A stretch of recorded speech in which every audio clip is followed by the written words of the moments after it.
नमस्कार, मी प्रज्ञावंत गायकवाड. आपण पाहत आहात बातम्या 24 तास. निलंगा बस आगारामध्ये भीषण आग लागली आहे. डिझेल भरण्याच्या दरम्यान त्या ठिकाणी त्या बसला आग लागली आहे.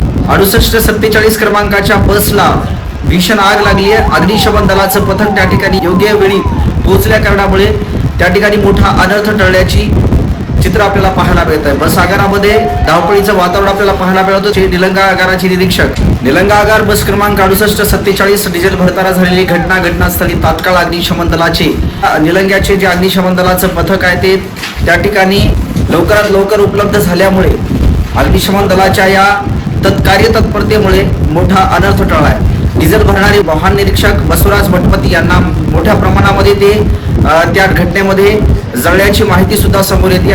मोठा अनर्थ टळलाय. बसला कशा प्रकारे आग लागली हे तुम्ही या व्हिडिओच्या माध्यमातून पाहू शकता. कशा प्रकारे अनर्थ टळलाय आणि एक विदारक परिस्थिती त्या ठिकाणी निर्माण झाली होती.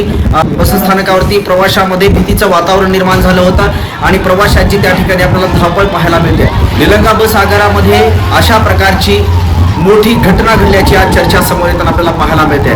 बसवराज मठपती यांचा त्या आगीमध्ये जळून मृत्यू झाल्याची बातमी समोर येते. बसवराज मठपती हे वाहन निरीक्षक म्हणून निलंगा आगारामध्ये कार्यरत होते. ही अपडेट आपण बातम्या 24 तासच्या माध्यमातून पाहिली. कॅमेरामन दिनेश कांबळेसह प्रज्ञावंत गायकवाड, बातम्या 24 तास.